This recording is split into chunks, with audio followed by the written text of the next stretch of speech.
ఓం శ్రీ మహాగణాధిపతయే నమః. ఓం శ్రీ మహాసరస్వత్యై నమః. ఓం శ్రీ గురుభ్యో నమః. హరి ఓం. ఓం గణానాం త్వా గణపతిగుం హవామహే కవిం కవీనాముపమశ్రవస్తమం జ్యేష్ఠరాజం బ్రహ్మణాం బ్రహ్మణస్పత ఆనశృణ్వన్నోతిభిः సేదసాదనం. ఓం ప్రణో దేవీ సరస్వతీ వాజేభిర్వాజినీవతి ధీనామవిత్రియవతు. ఓం వాగీశాద్యాస్సు మనసः సర్వార్థానాముపక్రమే యం నత్వా కృతకృత్యాస్యుస్తం నమామి గజాననం. యస్య నిశ్వసితం వేదాః యో వేదేభ్యోऽఖిలం జగత్ నిర్మమేతమహం వందే విద్యాతీర్థమహేశ్వరం. శాంతం పద్మాసనస్థం శశిధరమకుటం పంచవక్త్రం త్రినేత్రం శూలం వజ్రం చ ఖడ్గం పరశుమభయదం దక్షభాగే వహంతం నాగం పాశం చ ఘంటాం ప్రళయహుతవహం సాంకుశం వామభాగే నానాలంకారయుక్తం స్ఫటికమణినిభం పార్వతీశం నమామి. ఓం మహాత్మానగం శివాత్మానగం శ్రీరుద్రరూపిణమేవం ధ్యాయేత్ శుద్ధస్ఫటికసంకాశం త్రినేత్రం పంచవక్త్రం దశభుజగం సర్వాభరణభూషితం నీలగ్రీవం శశాంకచిహ్నం నాగయజ్ఞోపవీతినం నాగాభరణభూషితం వ్యాఘ్రచర్మాంబరధరం కమండల్వక్షసోత్రధరం అభయవరకరం శూలహస్తం జ్వలంతం కపిలజటాజూటినం శిఖాముజ్జోతధారిణం వృషస్కంధసమారూఢమమాదేహార్ధధారిణం అమృతేనాప్లుతం హృష్టం దివ్యభోగసమన్వితం దిగ్దేవతాసమాయుక్తం సురాసురనమస్కృతం నిత్యం చ శాశ్వతం శుద్ధం ధ్రువమక్షరమవ్యయం సర్వవ్యాపినమీశానం రుద్రం వై విశ్వరూపిణం. ఏవం ధ్యాత్వా ధియః సమ్యక్ తతో యజనమారభేత్. ఓం గురుర్బ్రహ్మా గురుర్విష్ణుః గురుర్దేవో మహేశ్వరః గురుః సాక్షాత్ పరబ్రహ్మ తస్మై శ్రీ గురవే నమః.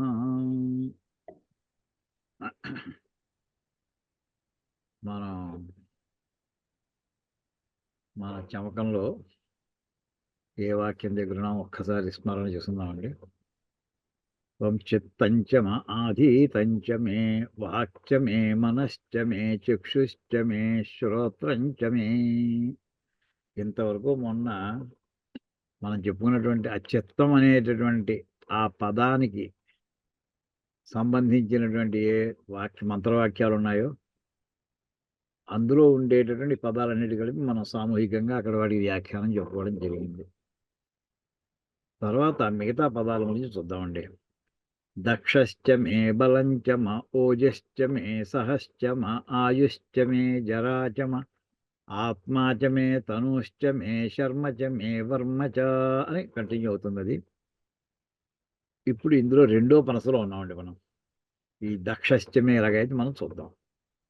ఈ పదాలు దక్షశ్చ బలము ఓజః సహ ఇవన్నీ కూడానండి మనకి మహానారాయణ ఉపనిషత్తులో వరుసగా ఆల్మోస్ట్ ఓ సెట్ కింద వస్తున్నాయి. అక్కడ కూడా మనం ఎలాగైతే చిత్తం లగాయితూ 5-6 పదాలన్నీ ఆ చిత్తి పన్నంలో వచ్చాయని అనుకుంటామో అలాగే ఈ దక్ష అనేటటువంటి పదము ఈ బలము ఓజస్సు సహస్ ఇవన్నీ కూడా మనకి మహానారాయణ ఉపనిషత్తులో వస్తున్నాయండి. ఆ వాక్యం చూద్దామండి ఒకసారి. ఇక్కడ దక్ష అనే మాటకి చూడండి భాష్యం ఇచ్చారు. ఆధీతం అన్నీ కూడా అయిపోయాయి కదా. దక్ష అనే మాటకి ఇక్కడండి జ్ఞానేంద్రియగతం కౌశలం అనే మాట అర్థం ఇచ్చారండి. దక్ష అనే పదానికి మనకి 2-3 రకాల పదాలు ఉన్నాయి, మనకి అర్థాలు ఉన్నాయి. దక్ష భాగే ఇప్పుడు మనకి ప్రార్థనా శ్లోకం తీసుకున్నాం అనుకోండి. ఒక్కసారి దక్ష పదం ఎక్కడెక్కడ వచ్చిందో చూడండి ఒకసారి. ఈ ప్రార్థనా శ్లోకంలో తీసుకుంటే అక్కడ కూడా దక్ష అనే పదం వస్తుందండి. ఇక్కడ చూడండి. శాంతం పద్మాసనస్థం శశిధర మకుటం పంచవక్త్రం త్రినేత్రం శూలం వజ్రం చ ఖడ్గం పరశుమభయదం దక్ష భాగే వహంతం. ఇక్కడ షేర్ అవ్వలేదండి. అయ్యా అవలేదా? సరే మళ్ళీ వస్తుంది. ఓకే ఓకే చేస్తాను. షేర్ లేదండి. చేస్తాను, చేశాను. మళ్ళీ ఇప్పుడు వస్తుందమ్మా, కనిపిస్తుందమ్మా. ఇప్పుడు వచ్చిందండి. ఇప్పుడు కనిపిస్తుందమ్మా? కనిపిస్తోందండి. ఓకే. ఇక్కడ ఈ శాంతం పద్మాసనస్థం అనేటటువంటి ధ్యాన శ్లోకంలో దక్ష అనే భాగం కనిపిస్తుంది. ఇక్కడ దక్ష అనే భాగం మన దక్షశ్చమే అక్కడ వాడడానికి దీనికి ఏమైనా సంబంధం ఉందా? ఇక్కడ దక్ష భాగం అంటే కుడివైపు అని అర్థం వస్తుంది. పరమశివుడు అది కూడా అనే సందర్భం వచ్చింది కనుక మనకి ఈ శ్లోకానికి అర్థం కూడా చెప్పుకుందాం. పరమశివుడు ఎలా ఉన్నట్ట? శాంతం. ఆయన రుద్రుడని ఓ పక్కన అంటుంటారు. రౌద్రం అంటే మహాకోపిష్టివాడు అని అర్థం వచ్చేస్తుంది. కానీ అసలు ఆయన స్వభావం ఏంటంటే శాంత స్వరూపం. ఎంచేతండి ఇది ఎక్కడ సమన్వయం కుదురుతుంది మనకి శాంతం అనే మాట? మనకి ముండకోపనిషత్తులో అక్కడ శివ అనే పదం ఉందండి. అక్కడ శాంతం శివం అద్వైతం అని అక్కడ చదివామండి. అక్కడ తురీయ స్థితిలో ఉండేటటువంటి అంటే జాగ్రత్త స్థితి, స్వప్న స్థితి, సుషుప్తి స్థితి దాటేసిన తర్వాత తురీయ స్థితిలో వెళ్ళిన తర్వాత అక్కడ నాంత ప్రజ్ఞం నా బహిః ప్రజ్ఞం అనే వాక్యం చదువుకున్నామే. అందులో అక్కడ వచ్చేటటువంటి శాంతం శివం అద్వైతం చతుర్థం మన్యంతే స ఆత్మ అని అక్కడ చదివామండి. అక్కడ ఆయన అసలు స్వరూపం ఏమిటంటే శాంత స్వరూపం అండి. అంటే నిర్గుణ పరబ్రహ్మముగా ఉన్నటువంటి ఆ పరమశివుడు శాంత స్వరూపుడు. తర్వాత ఆయన ఇంకా ఏ రకంగా కూర్చున్నాడు, ఏ రకమైన ఆసనంలో కూర్చున్నాడు? ఆయన పద్మాసనంలో కూర్చున్నాడు. పద్మాసనస్థం శశిధర మకుటం అంటే చంద్రరేఖయే ఆయనకి కిరీటంగా ఉంది. పంచవక్త్రం 5 ముఖములతో ఉన్నటువంటి వాడు. త్రినేత్రం ఒక్కొక్క ముఖానికి 3 కనులతో ఉన్నటువంటి వాడు. ఆయన ఉన్నటువంటి 10 చేతుల్లోనూ కుడివైపు హస్తాల్లో ఏమేమి పట్టుకున్నాడు? శూలం, వజ్రం, ఖడ్గం, పరశుం, అభయదం. ఈ 5 హస్తాలు కుడివైపు అండి. ఓ చేత్తో అంటే కుడి చేతిన 5 చేతులు, ఎడం వైపున 5 చేతులు. అందులో కుడివైపు ఉన్నటువంటి చేతుల్లో శూలం ఓ చేతితోటి, వజ్రాయుధం ఒక చేతితోటి, ఖడ్గం ఒకటి అంటే 3 అయ్యాయి. పరశు 4వది, అభయదం అభయహస్తం ఇచ్చేటువంటి అభయముద్రతో ఉండేటటువంటి ఈ 5 రకాల ముద్రతోటి లేదా ఆయుధాలతోటి వీటిని దక్షభాగే వహంతం కుడివైపుని ఆయన తన హస్తాలతో వహిస్తున్నటువంటి వాడు, పట్టుకుని ఉన్నటువంటి వాడు. వామభాగంలో ఏం పెట్టుకున్నట్ట? నాగం పాశం, నాగం అంటే పాము, పాశం చ ఘంటాం ప్రళయ హుతవహం ప్రళయకాలాగ్నిని కూడా చేతులు పెట్టుకున్నట్ట.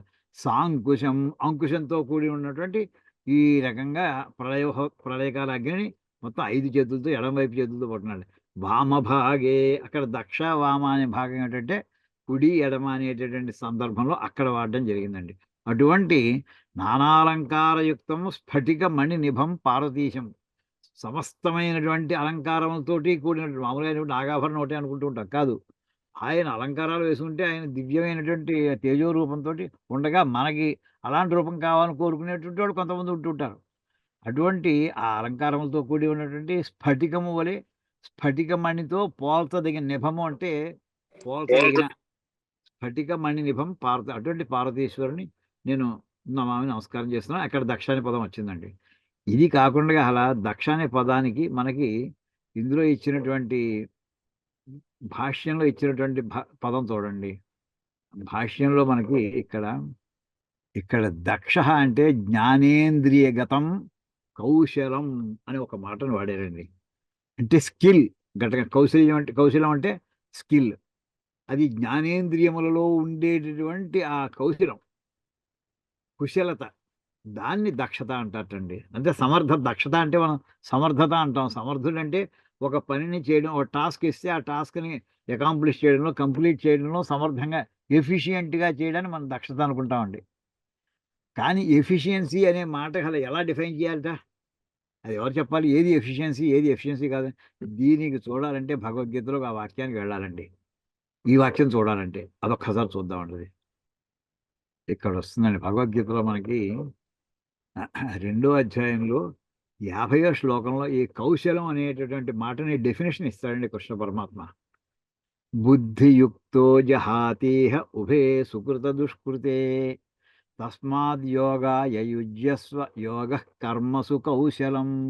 అదండి అసలు పరమాత్మే మళ్ళీ తన పదాన్ని తానే నిర్వచించుకుంటున్నారు. ఏదయ్యా కౌశలం అంటే అంటే ఒక పని యందు సంపూర్ణమైన దృష్టిని కేంద్రీకరించి శ్రద్ధతో చేయడం. ఇది మామూలుగా మనం అనుకునే మాట. అప్పుడే దక్షత మనకి ఎఫిషియన్సీ అంతా వస్తుందని. కానీ ఆయన డెఫినిషన్ ఏంటంటే, ఎవడైతే బుద్ధియుక్తః జహాతి అంటే ఈ మనకి స్థితప్రజ్ఞ లక్షణాన్ని వాటిని చెప్పేప్పుడు నువ్వు సుకృతము, దుష్కృతము ఈ సుకృతం అంటే పుణ్యం అండి. దుష్కృతం అంటే పాపం. ఎవడైతే పుణ్యాన్ని, పాపాన్ని వదిలిపెట్టేసి కర్మ చేస్తూ ఉంటాడు వాడు. కర్మ చేస్తాడు. అది బుద్ధియుక్తః సమత్వ బుద్ధితో కూడి ఉన్నటువంటి వాడు.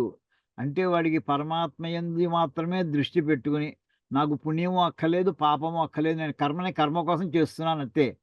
అలాంటి వాడు ఎవరంటే జనకాదయ అని చెప్పుకున్నామండి. జనక మహారాజు ఇలాంటి వాళ్ళు లోకక్షేమం కోసమే, లోక కళ్యాణం కోసమే వాళ్ళు కర్మలు చేశారని చెప్పుకున్నామండి. వాళ్ళకి అందులో స్వార్థాపేక్ష ఏమాత్రం కించిత్ మాత్రం కూడా లేదు వాళ్ళకి. మరి కర్మ చేశారా? చేయలేదా? ఆ చేసినప్పుడు అంతా చిత్తశుద్ధి కోసం వస్తుందని మనం అక్కడ చెప్పుకున్నాం. భగవద్గీతలో ముందర ప్రారంభ వాక్యాల్లో చెప్పుకున్నామండి. ఇక్కడ ఆ మాట చెబుతూ ఎవడైతే తస్మాద్ యోగాయ యుజ్యస్వ పుణ్యము, పాపము రెండిటిని వదిలిపెట్టి సమత్వ బుద్ధితోటి ఎవడైతే కార్యక్రమాలను చేస్తూ ఉంటాడో కర్మసు ఎవడైతే యోగః అటువంటి బుద్ధితో కూడి కర్మల్ని ఎవడైతే చేస్తాడో అదయ్యా కౌశలం అంటే. అంటే వాడికి పుణ్య పాపాలు 2 అంటని స్థితిలో కర్మ చేసుకుంటూ వెళ్ళాలి. కర్మ చేయాలి. కర్మ చేస్తే తప్ప కౌశల్యం వాడు బయట పడదసలది. కుశలత. అంచేత కర్మసు యోగః కర్మల యందు యోగము. కర్మల యందు బుద్ధిని లగ్నము చేసి ఉంచుట. ఎటువంటి బుద్ధి? ఈ పుణ్య పాపాలను రెండిటిని కూడా వదిలిపెట్టేసి ఉండేటటువంటి బుద్ధియుక్తః. అటువంటి బుద్ధితో ఉండి కర్మలు ఎవరైతే చేస్తుంటాడో అదయ్యా కౌశలం అంటే. అంటే మనకిక్కడ పరమేశ్వరుడిని నాకు దక్షః అది నాకు అనుగ్రహించవయ్యా అంటే, నాకు ఆ రకమైనటువంటి పుణ్యపాపాలతో ప్రమేయం లేకుండా కర్మలు చేసేటటువంటి సామర్థ్యాన్ని ఇవ్వయ్యా. అది నేను కోరుకుంటున్నానయ్యా అక్కడ చెప్పినట్టు అవుతుందండి మనకి. చక్కటి నిర్వచనం మనకి ఇక్కడ భగవద్గీతలోనే దొరుకుతుందండి ఇది. తర్వాత తీసుకుంటే ఇంక మనకి ఈ మాటలన్నీ కూడా ఎక్కడొస్తాయంటే ఇందాక మహానారాయణోపనిషత్తులో అన్నాం చూసారా? ఇది సంధ్యావందనంలో మనం అందరం చెప్తామండి ఈ వాక్యాలు. ఇప్పుడు మనకి రాబోయే మా మా వాక్యాలన్నీ కూడా. ఓం ఆయాతు వరదా దేవి అక్షరం బ్రహ్మ సంహితం గాయత్రీం ఛందసాం మాతేదం బ్రహ్మ జుషస్వమే.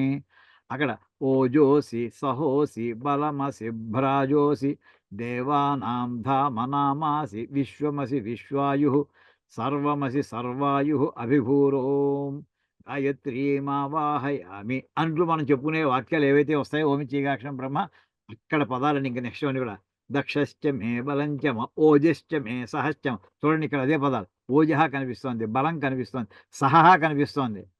ఈ పదాలన్నిటికి కూడా అంటే ఏంటనమాట అక్కడ మనకి వరుసలో చమకంలో అక్కడ ఆ 3, 4 పదాలు వరుసగా ఒక్కచోట ఉటంకించారంటే అర్థం ఏంటంటే వెంటనే దానికి సంబంధించినటువంటి ఇన్ఫర్మేషన్ అంతా కూడా ఈ మహానారాయణోపనిషత్తులో ఏది ఇక్కడ సూచించడం జరిగిందో అక్కడికి వెళ్ళి మీరు చూసుకుంటారు అబ్బాయి. అక్కడ ఉంటాయి దాని వివరాలన్నీ కూడా అన్నట్టు చెప్పినట్టు అవుతుందండి. ఇప్పుడు ఈ సందర్భంలో ఇక్కడ ఇచ్చిన భాష్యం ఏమిటి? ఇంకేదంటే ఇక్కడికి భాష్య భాగం ఎక్కడుంది? అక్కడంతా ఉండదు. అక్కడ మామూలుగా బలం అంటే మామూలు బలం అని రాస్తారు. దక్ష అంటే ఏమో మామూలుగా కౌశలం అని రాసేస్తారు. ఇక్కడ చూడండి. ఇక్కడ భాష్యంలో ఎలా రాశారో చూడండి ఒకసారి పెద్దది చేద్దాం. ఇదండి. ముందర వాక్యం కూడా చెప్పుకుందాం. ఆయాతు వరదా దేవి అక్షరం బ్రహ్మ సంహితం. వరద అస్మదభీష్ట వరప్రదా దేవి గాయత్రీ ఛందోభిమానిని దేవత అక్షరం వినాశరహితం సంహితం సమ్యక్ వేదాంత ప్రమాణేన నిశ్చితం బ్రహ్మ జగత్కారణం పరతత్వం ఉద్దిశ్య ఆయాతు ఆగచ్చతు అస్మాకం బ్రహ్మతత్వం బోధయితుం ఆగచ్చతు ఇత్యర్థః. ఈ మాటలు ముందర మనకు అర్థమవుతాయండి. ఆయాతు వరదా దేవి వరములను ఇచ్చేటటువంటి అమ్మవారు ఆయాతు వచ్చుగాక. ఇటువంటి అక్షరం బ్రహ్మ సంహితం అంటున్నాడు. ఏమిటి ఇక్కడ ఈ మాటలు మామూలుగా సంధ్యావందనం చేసేస్తాం. 3 సంధ్యావందనాలు చేసేస్తాం రోజుకి. కానీ ఇక్కడ ఈ పదాలు ఇక్కడ జాగ్రత్త చెప్తున్నారు చూడండి. ఇక్కడ గాయత్రీదేవి అంటే ఎవరంటేట ఛందస్సులు ఉన్నాయండి మనకి. మామూలుగా మనకి ఉత్పలమాల, చంపకమాల ఇలాంటి చిన్నప్పుడు తెలుగులో చదువుకుంటూ ఉంటాం. ఇందులో మనకి అనుష్ఠుప్ ఛందస్సు అని, జగతి ఛందస్సు అని, పంక్తి ఛందస్సు అని ఇలాగ మనకి మనకి తైత్తిరీ ఛందస్సులో 140 రకాల ఛందస్సులు వాడారండి. ఉన్నాయి 140 రకాలు. అవన్నీ మన సైన్స్ అండ్ టెక్నాలజీ పుస్తకంలో లిస్ట్ ఇచ్చానండి. ఎన్ని రకాల ఛందస్సులు తైత్రీయ సంహితలో వాడడం జరిగిందో. అందులో ఒక్కొక్క ఛందస్సుకి ఒక్కొక్క అభిమాన దేవత ఉంటుంది. ఇక్కడ గాయత్రీ మాత అంటే మామూలుగా అర్థం ఏం చెప్పాలంటేట, గాయత్రి అనేటటువంటి పేరుతో ఉండే ఛందస్సుకి ఒక్కొక్క ఛందస్సు ఒక్కొక్క అభిమాన దేవత ఉంటుంది. అంచేత గాయత్రి ఛందస్సుకి అభిమాన దేవత ఎవరైతే ఉందో ఆవిడే మన గాయత్రి దేవత అనుకుంటాం. ఆవిడ అభీష్ట వరప్రద, మనం కోరిన వరాలన్నిటిని కూడా ఇచ్చేటటువంటిది. ఆ దేవత అక్షరం అంటే వినాశరహితమైనటువంటి, ఏంటి మనకి పొందబోయేటటువంటి చివరికి ఆ పదాన్ని చివరి కలుగుదామండి. అస్మాకం బ్రహ్మతత్వం బోధయితుం, వినాశరహితమైనటువంటి బ్రహ్మతత్వాన్ని మాకు బోధించడానికి వచ్చుగాక. అదండి రావడం అంటే, వరాలు ఇచ్చి వెళ్ళిపోవడం అంటే ఏంటి ఆ వరం? అన్ని వరాల కంటే గొప్పదైన వరం ఏంటంటే మనకి బ్రహ్మతత్వాన్ని మనకు బోధించడం. ఆ బ్రహ్మతత్వం ఎటువంటిదిట, దానికి ఇది విశేషణం ఇంత దూరంలో పెట్టారు. వినాశరహితం, అక్షరం అనే మాటకి అక్కడ అదండి అన్వయం. అంటే నాశరహితం అంటే ఇంకా ఏది పొందిన తర్వాత ఇంకా పొందవలసింది ఏది ఉండదో, ఏది పొందుతామో అది క్షీణించదో, వ్యయము కాదో, అవ్యయమైనటువంటిదో, శాశ్వతమైనదో, అటువంటి దాని పేరు అక్షరం అని. అంచేత వినాశరహితం, సంమితం. అది ఎటువంటిది? సంమితం బ్రహ్మ, అక్షరం బ్రహ్మ అంటే శాశ్వతమైనటువంటి పరబ్రహ్మం. అది సంమితం అనే మాట ఏమిటంటే సమ్యక్ వేదాంత ప్రమాణేన నిశ్చితం. అంటే వేదాంతం అంటే ఉపనిషత్తులతో నిశ్చయించబడినటువంటిది. అది శాశ్వతమైందా అశాశ్వతమైందా అని దీని మీద చర్చ చేసి మహర్షులందరూ చర్చ చేసి అది శాశ్వతమైంది అని నిర్ణయించారు. అదేమిటంటే మనకి బ్రహ్మతత్వం. అది వేదాంత ప్రమాణేన అంటే ఉపనిషత్ ప్రమాణం చేత బాగా నిశ్చయించబడింది. అంటే మామూలుగా పైన లైట్గా పెరిఫరల్ లెవెల్‌లో చూసేసి ఇది ఓకే అనండి అలా కాదు. అది ఎటువంటిది? ఆ బ్రహ్మ ఎటువంటిది? జగత్కారణం. వెంటనే దీనికి బ్రహ్మసూత్రాలు మొట్టమొదటి వాక్యం జ్ఞాపకం వచ్చేసింది. అథాతో బ్రహ్మ జిజ్ఞాస. అక్కడ అంటే ఎప్పుడైతే బ్రహ్మ జిజ్ఞాస అన్నావో ఇంకా అక్కడి నుంచి దేనివల్ల సృష్టి జరుగుతోందో అని అక్కడి నుంచి ప్రారంభించేశారండి. ఆ రెండో అసలు వాక్యం అదనమాట. బ్రహ్మ జగత్కారణం. ఆ జగత్తుకి కారణమైనటువంటిది పరతత్వం ఉద్దిశ్య, ఆ పరతత్వాన్ని ఉద్దేశించుకొని అది మనకి బోధించాలి అని ఆవిడ ముందర నిర్ణయించుకొని ఇక్కడికి మన ఇంటికి వచ్చుగాక, మన దగ్గరికి వచ్చుగాక. వచ్చి ఏం చేయాలి? కూర్చోవడం కాదు, మాకు బోధించాలి.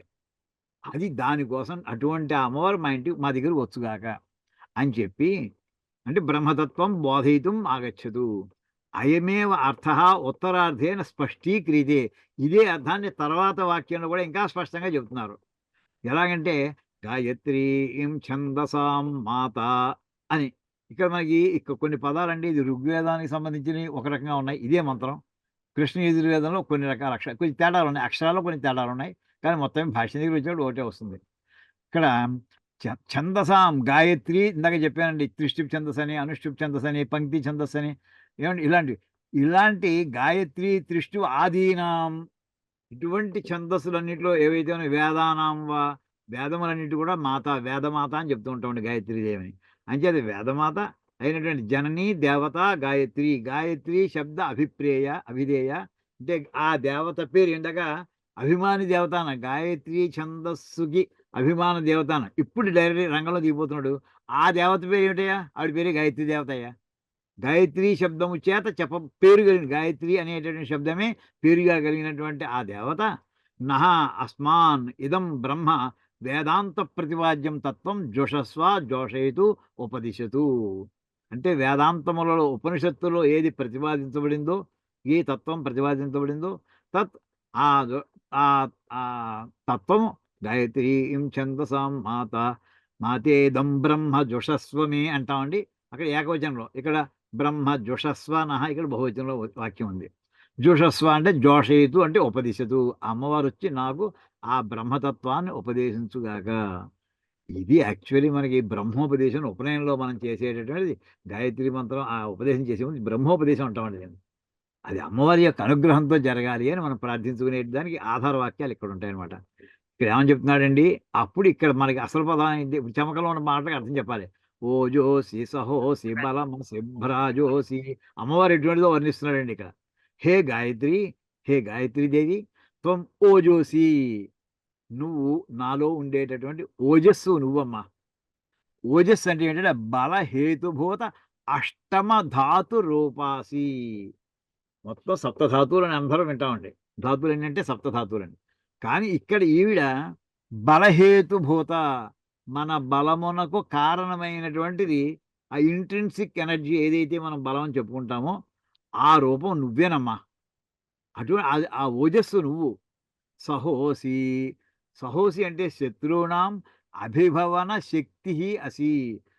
అంటే శత్రువునాం అభిభవన శక్తి. శత్రువులు, నాకు శత్రువులు ఎవరైతే ఉన్నాయో వాళ్ళని తిరస్కరించేటటువంటి శక్తి. అంటే వాళ్ళని ఓడించేటటువంటి శక్తి కూడా నువ్వే. నాకు శత్రువుడు, అది బహిఃశత్రువుడు కావచ్చు, అంతఃశత్రువుడు కావచ్చు.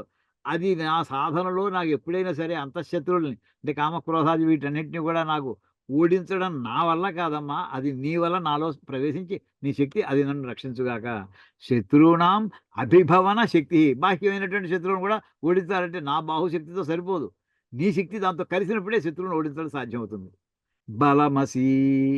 శరీరగత వ్యవహార సామర్థ్య రూపాసి. నా శరీరంలో మిగతా ఏ పనులు, బియ్య బస్తాలు ఎత్తాలన్నా పూర్వం అయితే రైతుల కింద అంత బియ్య బస్తాలు, ధాన్య బస్తాలు కూడా పొలం నుంచి ఇంటికి మోసుకొచ్చేసేవారు మనవాళ్ళే. కూలీలను విడిగా పెట్టుకోలేదండి.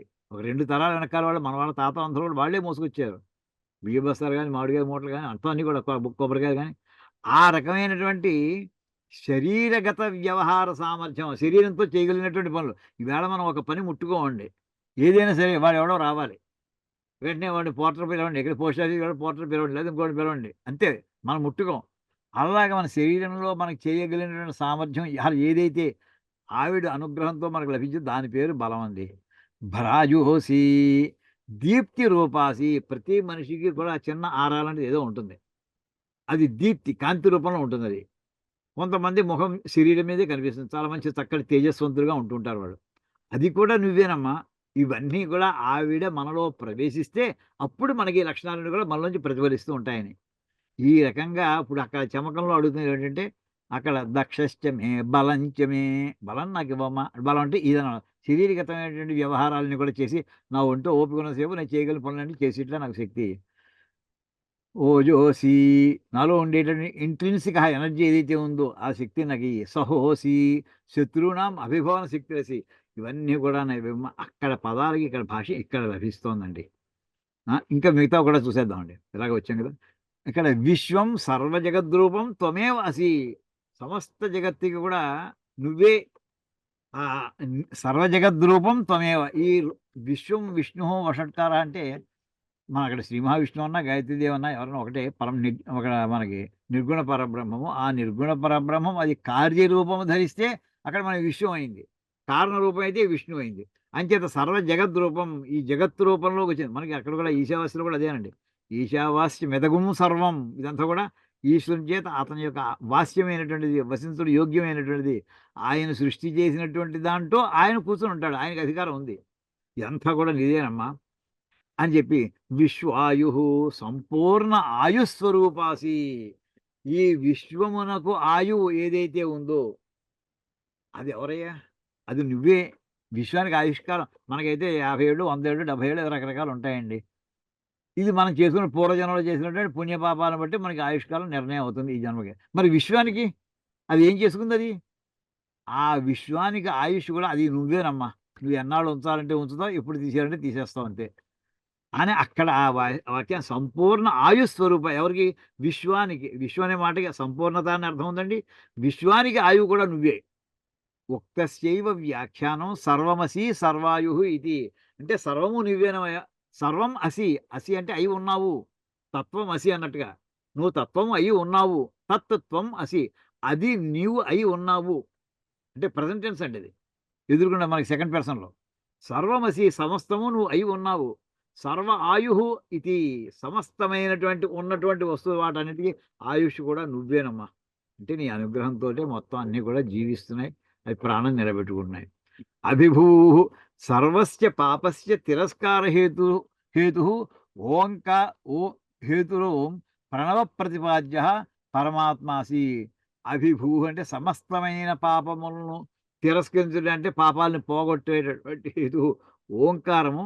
అది ప్రణవ ప్రతిపాద్యము. ఓంకారం అది ఓంకారము చేత ప్రతిపాదించబడేటటువంటి పరమాత్మవు నువ్వు.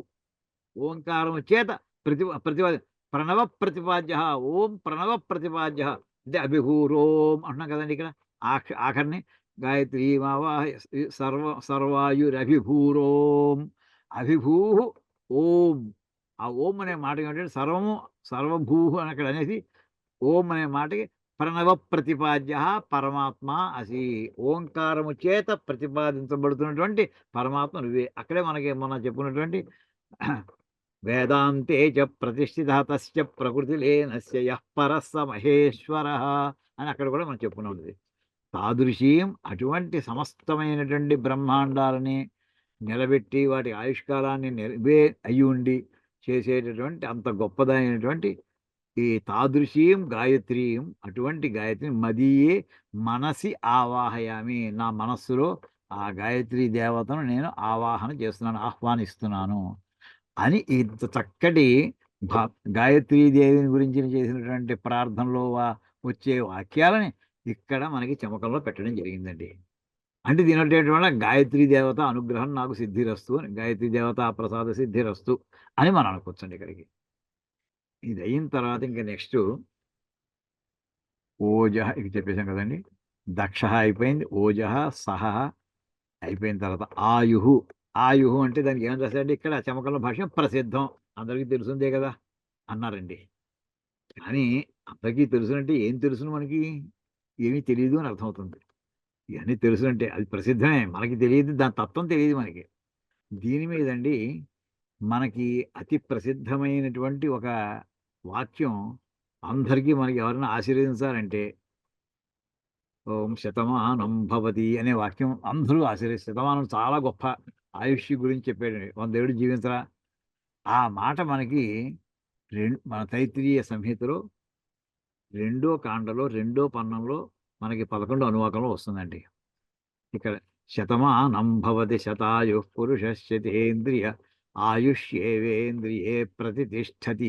ఇంకా దాని తర్వాత ఇంకా మంత్రం ఉందనుకోండి, శతమానం భవతి అనేది. ఇది ఇక్కడ మనకు వచ్చేటటువంటి గొప్ప ఆశీర్వచనం. అన్ని ఆశీర్వచనం ఆఖరిని ఇక్కడ దీంతో ఎవరైనా పూర్తి చేస్తుంటారు. ఇక్కడ దీనికి అర్థం ఎలా తీసుకోవాలంటేనండి, శతమానం భవతి అనే మాటకి మానము అంటే రెట్లు, శతమానం అంటే 100 రెట్లు అవుగాక. శతమానం భవతి నీ ఆయుష్కాలం మొత్తాన్ని కూడా నీకు ఏ సంపద ఉందా అన్ని 100 రెట్లు అవుగాక అని. శతాయు పురుష, ఈ పురుషుడు ఈ జీవి ఎవరైతే ఉన్నాడో శతాయు 100 సంవత్సరములు జీవించుగాక. ఏమండి అలాగా అక్కడ శతాయు అనే మాట అక్కడ మనకి ఆయుష్ అంటే ఇక్కడ మనకి ఆయుని పదం వాడిందంటే చమకంలో అంటే వెంటనే 100 ఏళ్ళు జీవించాలని వేదమంతంలో ఒక చోట ఉందయ్యా, అంచేత నాకు 100 ఏళ్ళు జీవించి అదృష్టాన్ని ఇవ్వయ్యా అని అక్కడ మన పరమేశ్వరుని ప్రార్థిస్తున్నట్టు వస్తుందండి. శతాయు ఇంకా ఎటువంటిది ఆయుష్ అంటే శతేంద్రియ. అయితే ఆయుష్ ఇచ్చేసాడు కరెక్టే. స్టీఫెన్ హాకింగ్ లాంటి ఆయుష్ వద్దండి మనకి. శరీరంలో ఏ పార్టు పనిచేయదు. అతనికి దురదృష్టం చూడండి, అదృష్టం 2 కూడా. అతనికి ముక్కు లగాయతూ పైభాగం పనిచేస్తుందండి. ముక్కు లగాయతూ, గాలి పీల్చగాడు, కళ్ళు కనిపిస్తాయి, బుర్ర పనిచేస్తుంది. ఎంత మేధావి అయ్యాడండి. ఈ శతాబ్దంలో 100 ఏళ్లలో మళ్ళీ ఐన్స్టీన్ తర్వాత ఐన్స్టీన్ స్థాయింత గొప్ప మేధావి అని అతనికి పేరు వచ్చేసింది. అంత గొప్పవాడు కడే, కానీ ముక్కు కింద నుంచి ఏ పార్టు పనిచేయదండి. నోరు పనిచేయదు, మాట్లాడలేడు, చేతులు పనిచేయవు, పెరాసిస్ లాంటిది. అది కాడు కూర్చోలేడు, నడ్డి మామూలు వస్తే నెటారంతో బాడీ అంతా మిగతా అంతా కూడా సిక్ అయిపోయిందండి. సంపూర్ణంగా పరాధీనం అయిపోయాడు. కానీ అతనిలో ఉండేటటువంటి ఆ దీక్ష ఏదైతే ఉందో, అంటే అంత వయసు చెప్పుకుంటున్నామండి, మిగతా వాడికి ఎంత శ్రమ అండి. అది అట్లాంటి జీవుడు మన ఇంట్లో ఉన్నాడు అనుకోండి, ఎంత కష్టపడాలండి వాడిని మెయింటైన్ చేయాలంటే. పెరాలసిస్ వచ్చిన పేషెంట్ని చేయడమే ఎంతో కష్టంగా ఉంటుంది. వాళ్ళకి పాపం వాళ్ళకి బాధపడిపోతుంటారు. అరే ఇవాళ నా శరీరం ఎలా అయిపోయింది, వీళ్ళందరినీ ఇబ్బంది పెట్టవలసి వస్తుంది. అందుకోసమే మనకి తైత్రీయ మళ్ళీ ఇందులోని ఆనందవల్లిలోని చివరిని ఒకటి వస్తుందండి. ఎలా ఉండాలంటే నాకు ఆయుష్ శరీరం దృఢంగా ఉండేటటువంటి ఆయుష్ కావాలి అంటాడండి. అలాగే ఇక్కడ ఆ మాట శతేంద్రియ 100 నీకు ఉన్నటువంటి శతేంద్రియం అంటే ఇంద్రియాలన్నీ 100 రెట్లు శుభ్రంగా ఎఫిషియెంట్గా పనిచేయగాక. అంటే 100 ఇంద్రియాలు పనిచేయగాక అంటే ఇంద్రియాలన్నీ కూడా ఫుల్ కెపాసిటీతో పనిచేయగాక అని.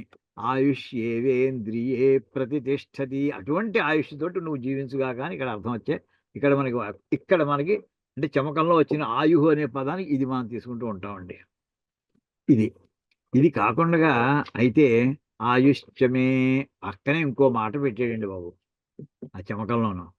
పెట్టేప్పుడు భయం వేస్తుంది అసలు ఏమిటి మళ్ళీ ఇలాంటి మాట పెట్టాడు ఏంటి అని. అక్కడేం పెట్టాడంటే అది చూడండి. అది చూస్తే ఆఖరి పదం జరాచమే, నాకు వృద్ధాప్యాన్ని కూడా ఇవ్వయ్యా అని పెట్టాడండి ఇక్కడ.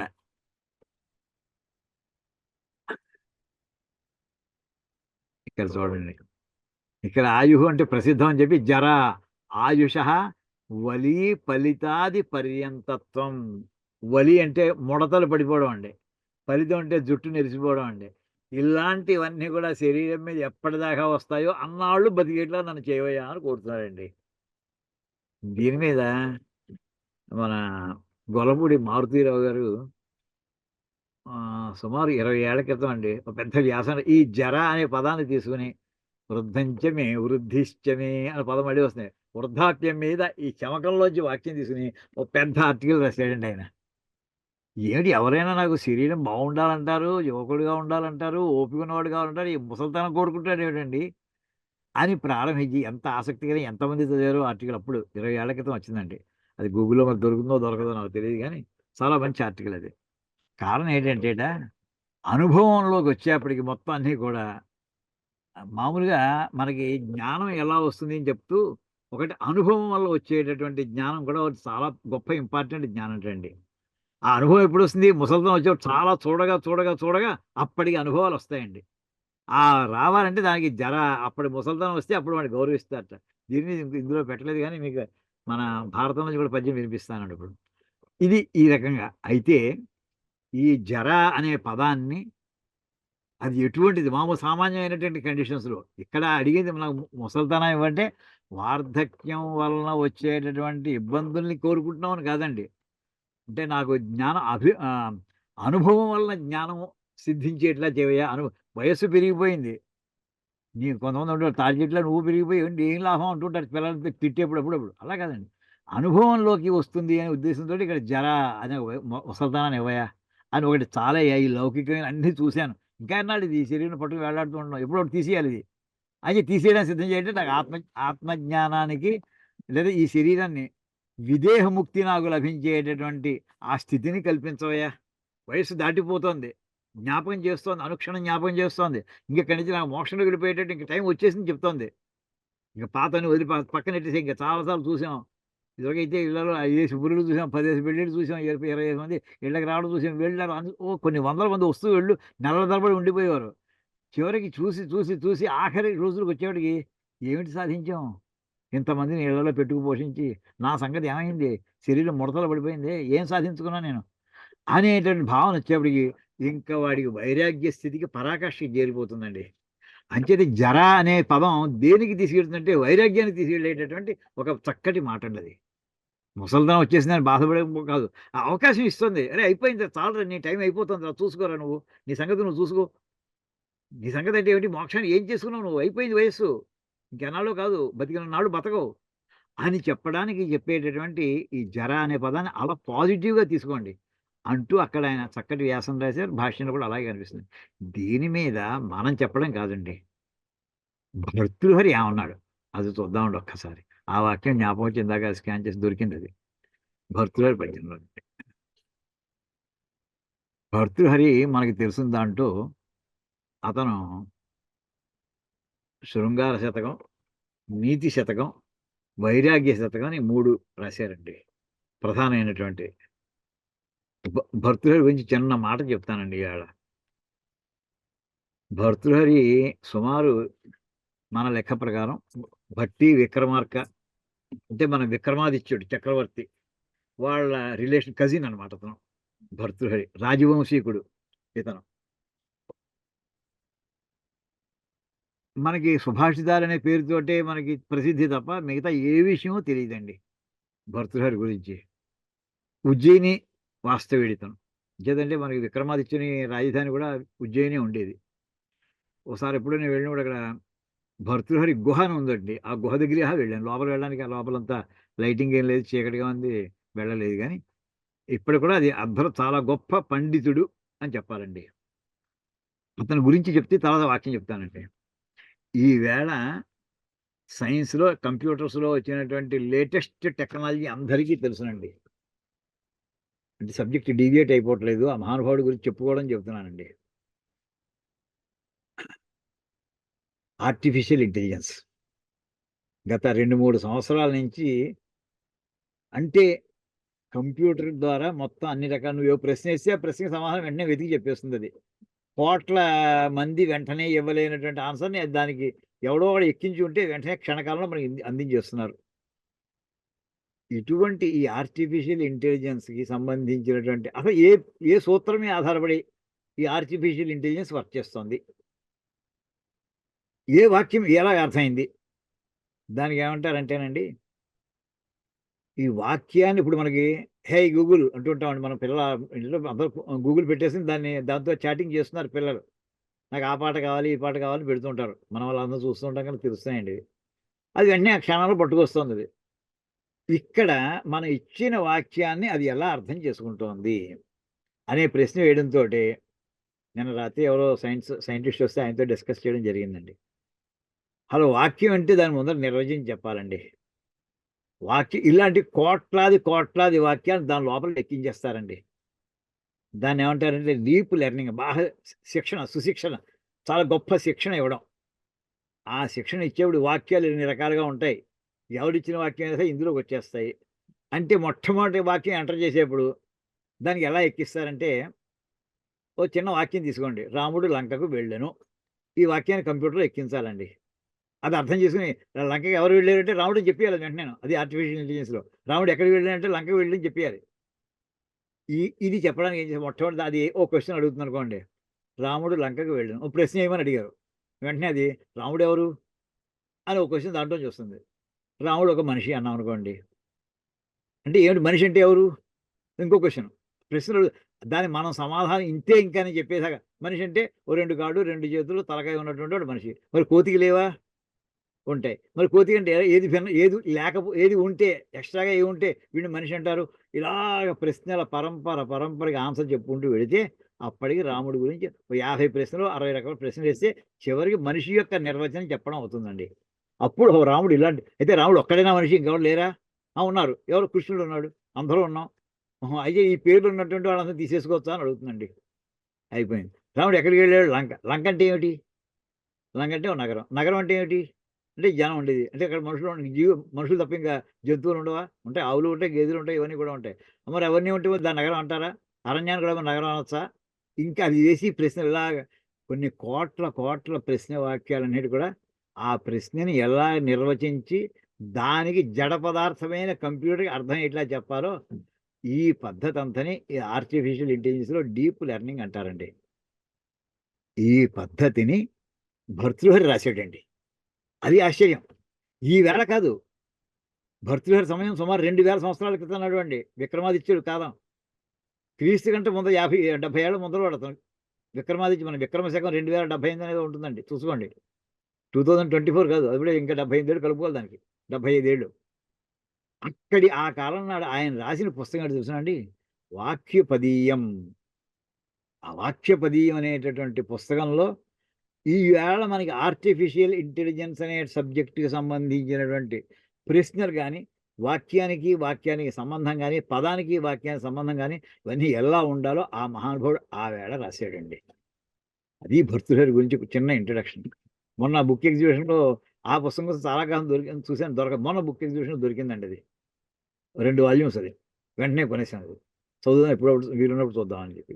ఆయన రాసిన చివరికి ఏంటంటే మన సంగతి ఏంటంటే ఇప్పుడు అనే పదానికి ఆయన ఇచ్చినటువంటి వాక్యం ఎటువంటిది? అది చదువుదామండి. ఆయన వైరాగ్య శతంలో ఇలా రాస్తాడండి. వ్యాఘ్రీవ తిష్టతి జరా పరితర్జయంతి రోగాశ్చ శత్రవైవ ప్రహరంతి దేహం ఆయుః పరిస్రవతి భిన్న ఘటాదివాంభో లోకస్థః వ్యహితమాచరతీతి చిత్రం అంటూ ముసలితనం ఎలా కూర్చుందిట అంటే మనం నీళ్ళలో దిగి గట్టెక్కుదాం అనుకుంటున్నామంటండి. ఏమండి తుడిచి స్నానం అయిపోయింది, తుడిచేసుకుని ఇంకా పైకి ఎక్కి బట్టలు మార్చుకుని పైకి ఇంటికి వెళ్ళిపోవడమే. సరిగ్గా అక్కడికి వెళ్ళబోయేప్పటికి గట్టు మీద ఆడ పెద్ద పులి కూర్చుని ఉందిటండి. వ్యాఘ్రి, వ్యాఘ్రి అంటే ఆడపులి, అది కూర్చుని ఉందిట. పైకి ఎక్కువ చెప్తాను ఈ సంగతి. మనకి చిన్నప్పుడు ఏదో మనకి బంగారపు కడియం ఇస్తాను, ఓ ముసలి పులి, పళ్ళు లేని దాన్ని నేను చేయను, వెళ్ళరా, నువ్వు స్నానం చేసి వస్తే నీకు శుచిగా వస్తే నేను చేస్తాను, బురదలో కూరుకుపోయాడు, ఆ రోజు వెంటనే వాడు ఒట్టుకు తినేసింది అది. అలా ఆ కథ జ్ఞాపకం వస్తుందండి. కానీ ఇక్కడ ఏంటంటే వ్యాఘ్రీవ అటువంటి ఆడపులి వలె అది జరా పరితర్జయంతి తిష్టతి, మన్ని క్షణక్షణానికి కూడా భయపెడుతూ ఈ ముసలితనం అది ఎదురుకుండా కూర్చుని ఉంది అంటూ జర అనే దాన్ని పెద్ద పులితో పోల్చారు. అందులో ఆడపులి, ఆడపులి అంటే అర్థం ఏంటంటే అప్పుడే ఈనినటువంటి సంతానానికి కనుక విపరీతమైన ఆకలితో ఉంటుంది దానికి. చివరికి ఎంతవరకు ఆకలి అది తట్టుకోలేక తన పిల్లల్ని తాను తినేసేటటువంటి స్థాయిలో కూడా వెళ్ళిపోతుంట. ఆ ఆకలి బాధ అంతలా ఉంటుంది. అటువంటి ఆ ఆడపులి ఎదురుకుండా కూర్చునుందయ్యా నీకు ముసలితనం జర ఇంకా నువ్వు అలా విశ్రాంతికి అక్కడికి వెళదామా, సెకండ్ షోకి వెళదామా, థర్డ్ షోకి వెళదామా, ఈ కూడా వస్తాయి, తెల్లారి 4 షోకి వెళదామా, కొత్త సినిమాలు వస్తాయి, ఈ ఆలోచన చేస్తావు అసలు నువ్వు, జీవితం అయిపోతుంది అంటూ వార్నింగ్ ఇస్తూ ఆయన వాడినటువంటి గొప్ప పదం అండి జర అనే పదానికి వ్యాఘ్రితో పోల్చండి. ఇంకా ఆయన ఇంకా ఏమనుక అంతతో ఆపలేదు, మనకు కావాల్సిన ఒక పదం వచ్చింది, మిగతా కూడా చూసేద్దాం. రోగాశ్చ శత్రవైవ ప్రహరంతి దేహం. యుద్ధరంగంలో ఆయుధం పట్టుకొని యుద్ధానికి వెళితే శత్రువులు వీడిని చుట్టూ మట్టేశారు. ఒకటి చుట్టూ 10 మంది చేరారండి. వాళ్ళందరూ ఆయుధాలు, వాళ్ళు ఒక్కొక్కళ్ళు అన్ని పక్కల నుంచి కొల్లబుడి చేస్తున్నారు. అలాగా రోగాహ, నిన్న శరీరంలో ఉండే రోగాలను శత్రవైవ, శత్రువుల వలె దేహం ప్రహరంతి, నీ దేహంలో ప్రతి అవయవం, ప్రతి పార్ట్ బై పార్ట్ అన్ని కూడా కొట్టేస్తున్నారు వాళ్ళు.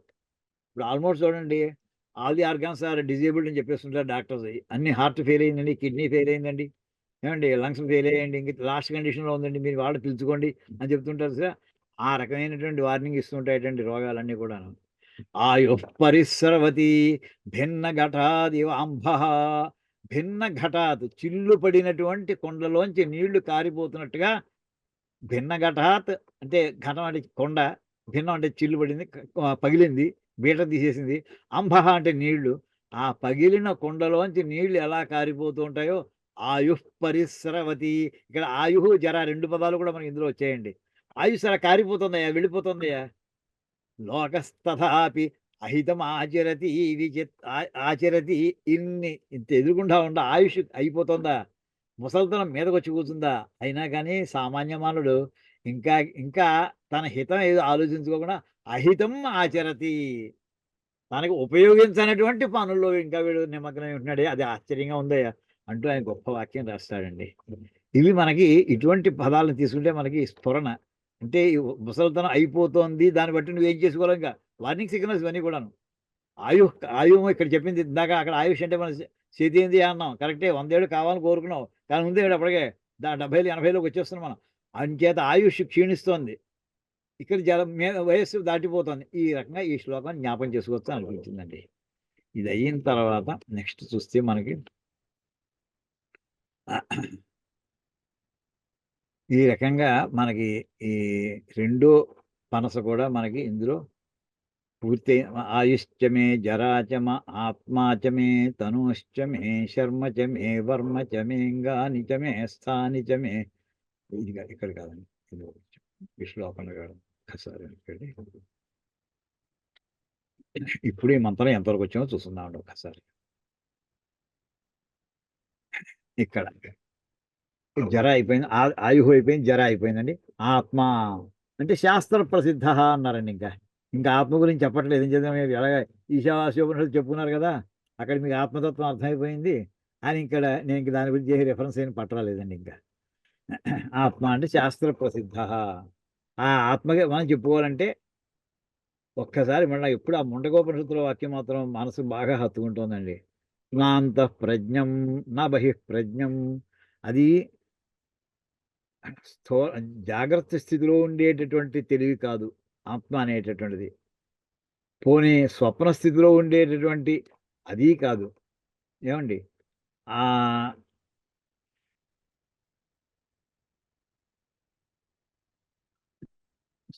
జాగ్రత్త కాదు, స్వప్నం కాదు, సుషుప్తిలో ఉండేటటువంటి తెలివి.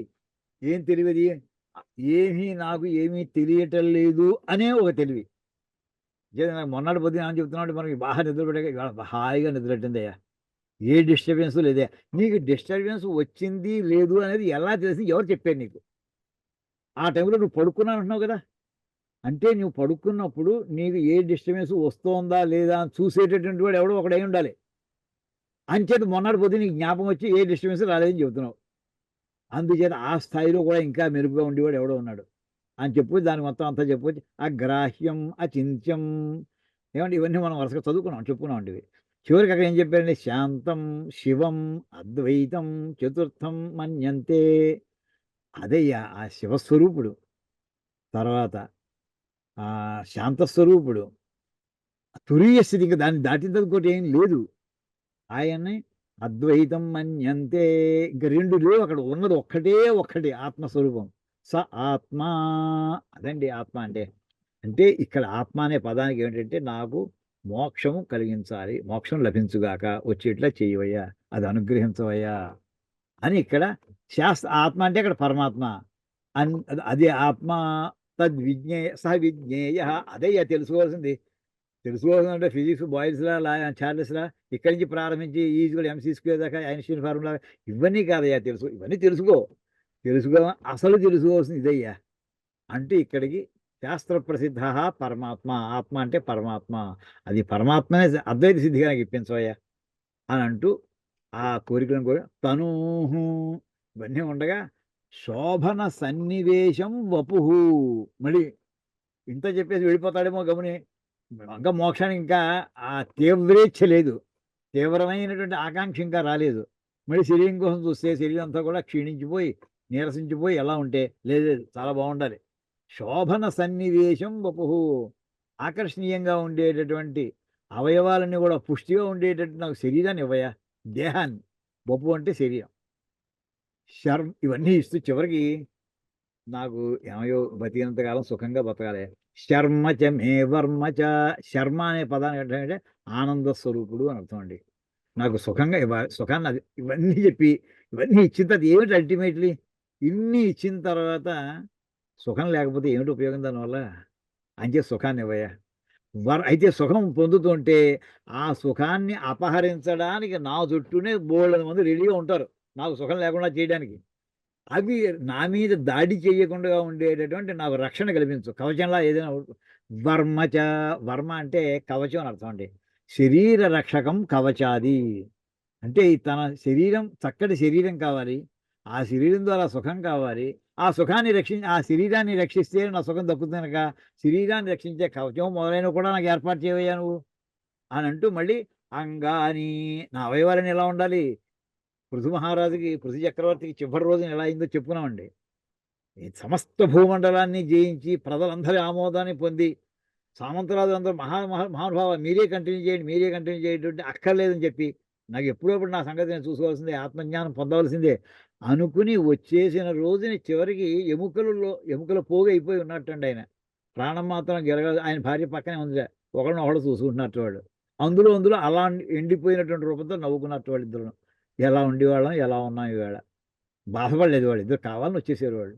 అయితే ఇక్కడ ఈ జీవుడు అడుగుతుంది ఏంటంటే, చెమక మళ్ళీ అంటే అటు ఆముష్మికానికి ఇటు అహికానికి రెండు రకాల కూడా కోరుకునేటటువంటి మంత్రభాగం కనుక, వైరాగ్యంతో సన్యాసులు చెప్పుకునేటువంటి మంత్రాలు కాకుండా గృహస్థులుగా, బ్రహ్మచారులుగా, వానప్రస్థులుగా అందరికీ పనిచేసే శరీరం కాస్త పుష్టిగా ఉంటేనే, శరీరమాద్యం ఖలు ధర్మ సాధనం, నేను ధర్మం చేయాలంటే నాకు శరీరం ముందు జాగ్రత్తగా ఉంటే నాకు మిగతా ధర్మాలు వస్తాయి.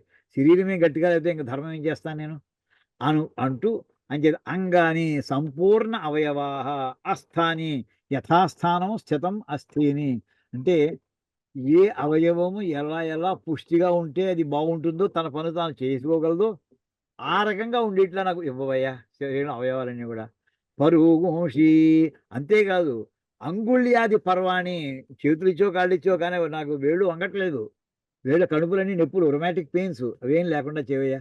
అంగుళ్యాది పర్వాణి శరీరాన్ని ఇంక కాకుండా ఆఖరిని ఇంకేమయ్యో, ఇంకా నేను లిస్టు చదవలేనయ్యా, అయిపోయింది నా లిస్టు ఈ అనువాకంలో.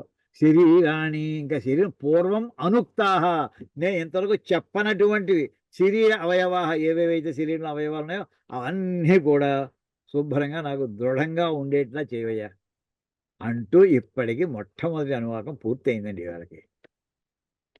అయ్యా ఇది ఈవేళ మనం ఇప్పుడు సుమారు 10 క్లాసులు 12 క్లాసులు తీసుకుంటే ఇంతవరకు మనం పొందినటువంటిది ఏంటంటే ఒక్కసారి మొత్తం అనువాకం అంతా ఒక్కసారి పారాయణ చేద్దామండి.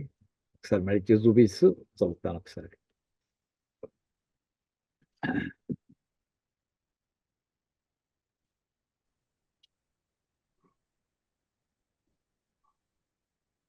ఓం అగ్నా విష్ణు సజోష అక్కడి నుంచి ప్రారంభించాడు మనం.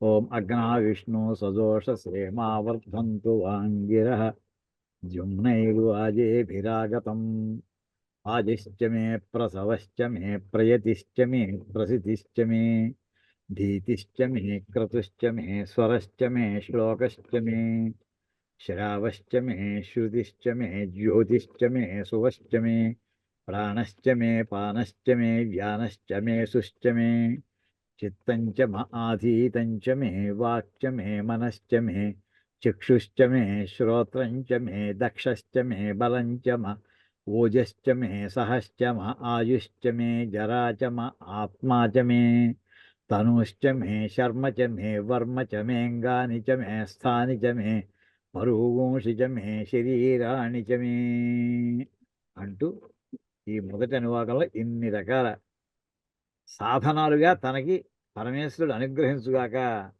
అని అనుకుంటూ ఇది పూర్తి చేసామండి. ఇప్పుడు రెండో అనువాకంలో ప్రవేశిద్దామండి. అక్కడికి వెళ్ళాక అందులోకి వెళితే ఇంకా రెండో అనువాకం ప్రారంభం అండి. జైశ్చంచమ ఆధిపత్యంచమే అంటూ ప్రారంభమవుతుందండి. ఆ మంత్రం ఇక్కడ ఇందులో పెట్టలేదు ఇంకాను. అందులో మొట్టమొదటిది అది కూడా ఒక్కసారి చూద్దాం అంటే చూపిస్తాను. ఒక్క సెకండ్ అండి, క్యాప్చర్ చేయలేదు అది. కంప్లీట్ చేసి ఎక్కడో పెట్టానండి అది ప్రస్తుతం.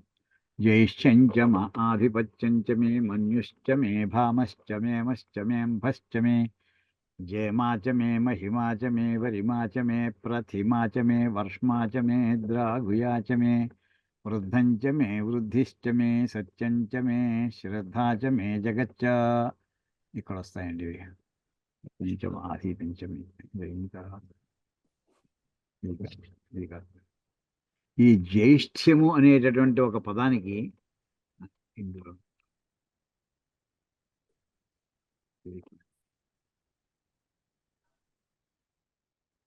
సంహిత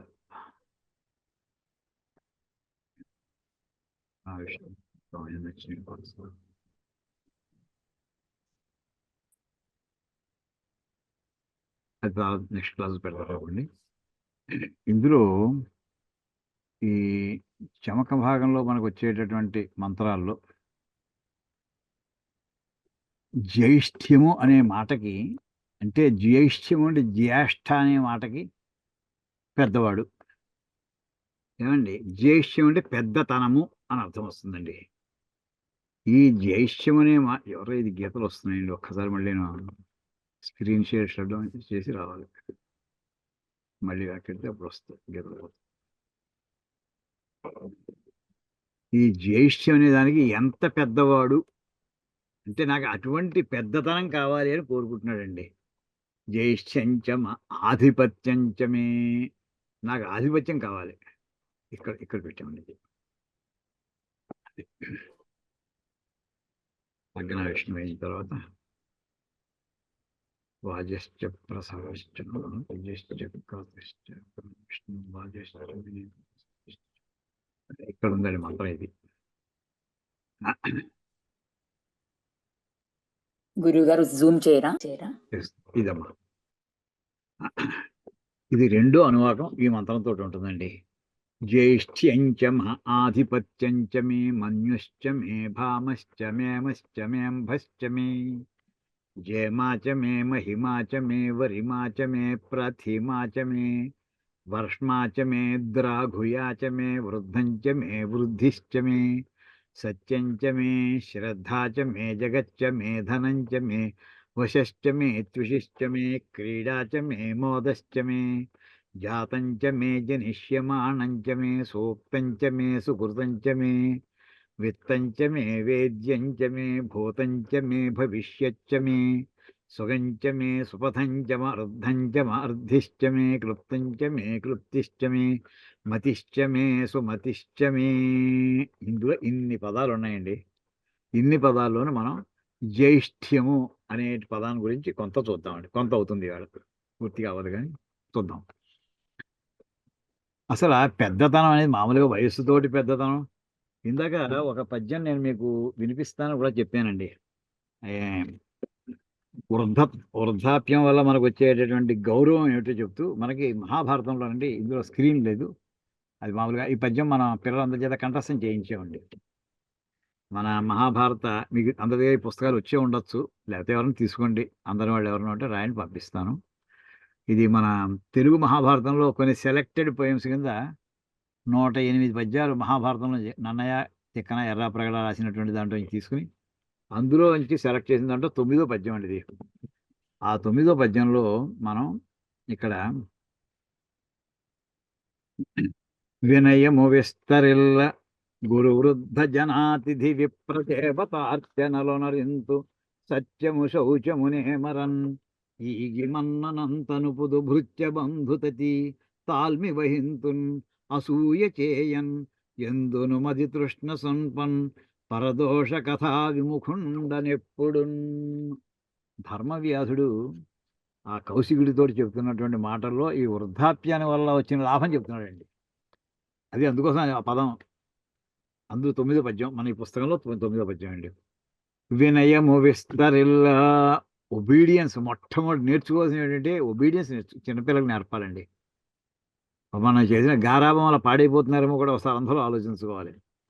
గురు వృద్ధ జనాతిథి విప్రదేవత అర్చనలో నరింతు, ఇదండి ఇప్పుడు మనకి సబ్జెక్ట్ రిలవెంట్. ఏంటంటే ఇతనికి నాలెడ్జ్ ఎన్ని సోర్సెస్లో ఎక్వైర్ చేసాడు. ఇతను చేసేటటువంటి పని మాంసం అమ్ముకోవడం ఊరి చివరిని. కానీ ఎంత సంస్కారం పొందాడండి అతను. కాలజ్ఞానంతో పాటు వ్యక్తుల యొక్క భూత భవిష్యత్ వర్తమానాలన్నీ కూడా కనిపిస్తున్నాయి అతనికి. అంటూ తనకి జ్ఞానానికి కారణం ఏంటో చెప్తున్నాడండి. గురుజనము, ఊళ్ళో కొంతమంది మాకు గురువులు ఉన్నారు, వాళ్ళు పాఠం చెప్పుకుంటూ ఉంటారు. పొద్దున్న లేచిన దాకా సాయంకాలం దాకా వాళ్ళు ఏదైనా ఇచ్చే అనుష్ఠానానికి కావాల్సిన ఆ సమయం మాత్రమే వాళ్ళు మినహాయించి మిగతా అంతసేపు పాఠం చెబుతూనే ఉంటారు. కొన్ని కొన్ని వాక్యాలు మేము వినొచ్చు అని చెప్పి వాళ్ళ దగ్గర ఉండవయా దూరంగా నుంచో అని చెప్తుంటారు, వాళ్ళు వింటూ ఉంటాం. అలా గురుజనము నుంచి నేను కొంత నేర్చుకున్నాను. అంతేకాదు గురు వృద్ధ జన, ఇప్పుడు మా కులంలో వాళ్ళే నాకంటే పెద్దవాళ్ళు, వయసులో పెద్దవాళ్ళు, వాళ్ళు ఎన్ని కష్టాలు చూసారో ఎన్ని నష్టాలు చూసారో వాళ్ళ ఆ కథలు చెప్తూ ఉంటే నాకు వాళ్ళ అనుభవాలన్నీ చెప్తూ ఉంటే అదో నాలెడ్జ్, అది సోర్స్ ఆఫ్ నాలెడ్జ్ అది అని. అక్కడ మనకి జర అనే పదానికి ఇక్కడ వృద్ధ జనం వీళ్ళ యొక్క అనుభవాలతోటి నా అంతటా నాకే కొన్ని అనుభవాలు అయ్యాయి అని చెప్పుకోవడం ఈ పద్యం కొంత లింక్ వస్తుంది అని చెప్పి ఈ పద్యం కూడా చెప్తానన్నాను. జ్ఞాపకం దొరికిందండి, చూపించాను. సరే, ఈ జ్యేష్ఠ్యం అనేటటువంటి మాటలోకి మనం వెళితేనండి ఒక్కసారి ఆ స్క్రీన్స్ చూపిస్తాను. ఏది పెద్దది, ఏది పెద్దతనం, దీని గురించి మనకి జ్యోతిష్ శాస్త్రపరంగా చూస్తేనండి ఒక్కసారి ఈ స్క్రీన్ చూడండి. ఇదివరకు చూపించాను, చాలాసార్లు చూపించాను, మళ్ళీ మళ్ళీ చూపిస్తుంటాను. శాస్త్రస్య జామిత నాస్తి అని మా గురుగారు చెప్పారండి. శాస్త్రాన్ని విసుగు లేదుట, చెప్పింది మళ్ళీ చెప్పు, జ్ఞాపకం ఉండదు. ఒకసారి చెప్తే జ్ఞాపకం ఉంటుందా? ఉండదండి. ఇప్పుడు చూడండి, మన నవగ్రహాల్లోనూ మన భూమి యొక్క ఆ సైజ్ ఎంత చూడండి, కంపారిటివ్గా చూస్తే ఇదండి. ఈ చిన్న నీలంగాను కొంచెం గ్రీనిష్గా ఉంది, వైటిష్గా ఉంది చూసారా, ఇది మన భూమి సైజ్ అండి. ఈ కింద ఉన్నటువంటివి ఒకటి శుక్రుడు, ఒకటి ఇది మన కుజుడు, ఏమండి, ఇవి ఇలా ఉండగా దాని పక్కనే మన భూమి. ఈ భూమి కంట ఎంత పెద్దదో చూడండి శనిగ్రహం. భూమి యొక్క వ్యాసం అంటే డయామీటర్ ఇక్కడి నుంచి అమెరికా కాదా తవ్వేసే ఉంటాయి 12,000 మైళ్ళు అండి. 12,000 మైళ్ళు అంటే సుమారు 20,000 కిలోమీటర్లు అనుకోండి సుమారుగా, సుమారు డయామీటర్ అనుకుంటే ఇది 1,00,000 కిలోమీటర్లు అండి. శని యొక్క వ్యాసము 1,00,000 కిలోమీటర్ల సైజ్ అండి. ఎంత పెద్దదో చూసుకోండి. అటువంటిది అది మైళ్ళలో 1,00,000 మైళ్ళు దీనికంటే లక్ష అంటే మీకు 14 లక్ష 1.4తో మల్టిప్లై చేసుకోవాలండి, మైలుకిను కిలోమీటర్కి. దీనికంట ఇది గురుగ్రహం అండి, జూపిటర్ అంటారు. అది ఎంత పెద్దదో చూడండి. ఈ మధ్యలో ఉన్నది ప్లూటో, నెప్ట్యూన్ అండి. ఈ రెండు అవే భూమి కంటే ఎంతంత పెద్దవో చూసుకోండి. 50,000 కిలోమీటర్లు వ్యాసంటండి వీటికి. 50,000. మీకు వాల్యూమ్ ఫార్ములా తీసుకుంటేనండి, గోళం రేడియస్ ఇస్తే 4/3 πr³ ఫార్ములా అండి. 4/3 πr³. ఆర్ సపోజ్ ఇది మనం 10,000 12,000 అన్నాం, 20,000 అన్నాం అనుకోండి, 10,000 కిలోమీటర్ అనుకోండి ఆర్. అంటే 10,000 ఇంటూ 10,000 ఇంటూ 10,000 ఇంటూ 4/3. ఇది 50,000 అంటే 25,000 తీసుకోండి. 25,000 ఇంటూ 25,000 ఇంటూ 25 ఎంత మల్టిప్లై అయిపోతుంది, కొన్ని వేల రెట్లు పెద్దదైపోతుందండి. అలాంటిది లక్ష. ఇది 1,50,000 అండి. ఎంత పెద్దదో. ఇందులో మన భూమిలో ఈ భూమి చిన్న గోళికాయ సైజులో ఉంటే మనం ఎక్కడండి అసలు? మన దేశం ఎక్కడ? మన ఆంధ్ర, మన తెలంగాణ రాష్ట్రం ఎక్కడ? హైదరాబాద్ ఎక్కడ? మనం ఎక్కడ? మన ఇల్లు ఎక్కడ? మన వీధి ఎక్కడ? మనం ఎక్కడ? ఎంత అల్పాల్పమైనటువంటి జీవులో మనం చూసుకోండి ఈ సృష్టిలో. అటువంటిది ఇది చాలా పెద్దదని అనుకుంటుంటే ఇంకొకటి చూపిద్దామండి. దీని పక్కన ఉండేటటువంటి ఇది చూడండి. ఇందులో ఇంకోటి ఉందేమో చూస్తాను.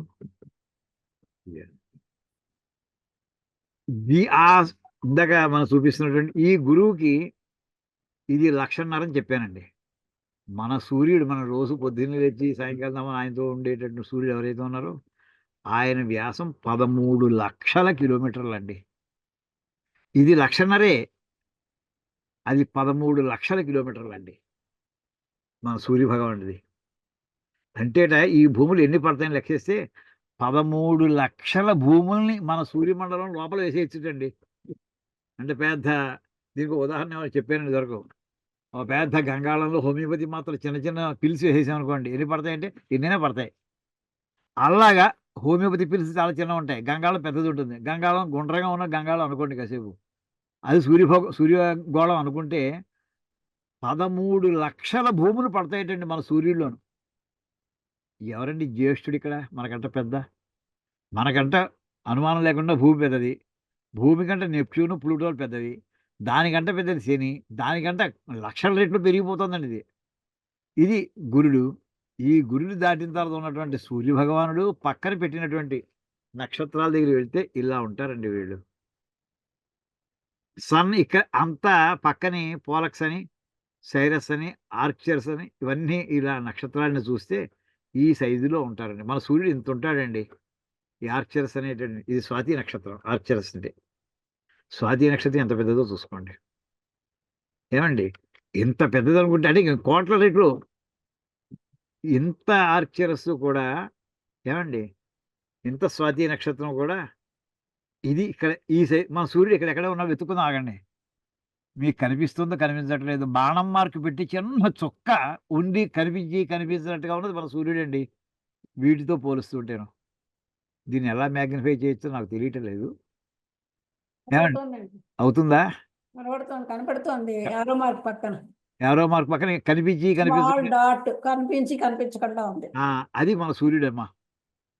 దాని పక్కన ఉన్నటువంటి వాటి వెళ్ళగా ఇది ఆర్చర్స్ అండి. స్వాతి నక్షత్రం ఇదండి. ఈ ఆల్డెబరాన్ అంటే మన రోహిణి నక్షత్రం అండి. అయ్యా, రోహిణి నక్షత్రం స్వాతి కంటే ఎంత పెద్దదో చూడండి. దాన్ని దాటిన తర్వాత ఇంకా పైన ఉన్నటువంటి ఇది ఆర్ద్ర నక్షత్రం అండి. బేటిల్ జ్యూస్ అనేది ఆర్ద్ర నక్షత్రం. దానికి తర్వాత ఉన్నటువంటి జ్యేష్ఠ నక్షత్రం అండి. ఇది అంటారిస్ అంటారండి. అంటే మన సూర్యుడి కంట ఎంత పెద్దది మీరు ఊహించుకోండి. అసలు కోట్ల రెట్లు పెద్దది ఇదండి. జ్యేష్ఠి అంచమే. నాకు అటువంటి ఆ పెద్దతనం కావాలయ్యా. అయితే ఇది మనకి తెలిసినటువంటి జ్యేష్ఠుడు ఇది మనం అనుకుంటున్నామండి, జ్యేష్ఠ నక్షత్రం అన్నారు కదా అని. కానీ అసలు చూడడం ప్రారంభిస్తే మిగతా అండి, ఈ జ్యేష్ఠ నక్షత్రం ఇందాకటి సూర్యుడి కంట కూడా ఇంకా చిన్నది అయిపోతాడండి.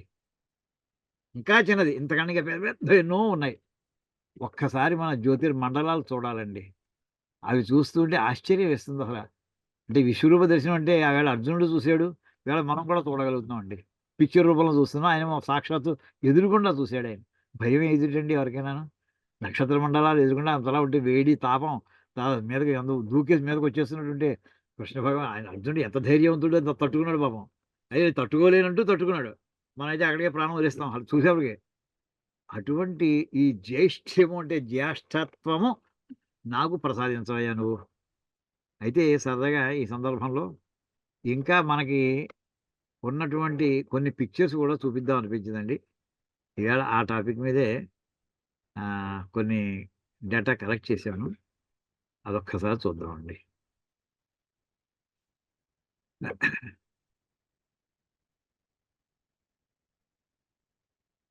అందరూ చూసే ఉంటారు, చూడలేదు కాదు, చూసే ఉంటారు. ఒక్కసారి అందరం కలిసి చూసుకుందాం అని చెప్పి.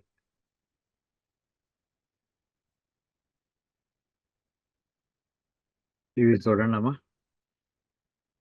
ఇది కొన్ని కోట్ల కోట్ల కోట్ల నక్షత్రాలు ఉంటే అందులో ఓ జ్యేష్ఠ నక్షత్రం ఈ సైజులో ఉంటుంది. మన యారో మార్క్ పెట్టినే వరుసగా చూడండి ఎన్ని అనంతం విషయం అంటే ఈ జ్యోతిర్మండలాలు చూస్తుంటే మనకు తెలుస్తున్నారు. ఒక చిన్న నక్షత్రం మన ఇందాక చూసి అంత పెద్ద జ్యేష్ఠుడు ఇక్కడ ఉంటాడండి. ఆయన స్థాయి ఇది, అంతకంటే పెద్దదేం కాదు. ఇంకా ఎన్నున్నాయి చూసుకోండి. వాటి పేర్లే మనం చదవడం అలవాట్లేదు, ఇప్పుడు చూడలేదు పెట్టలేదు మనం. ఇది ఒక రకం. ఇది కాకుండా నెక్స్ట్ కూడా చూద్దామండి. ఇందులోని ఎక్కడికి వెళ్ళాలా చూస్తున్నాను.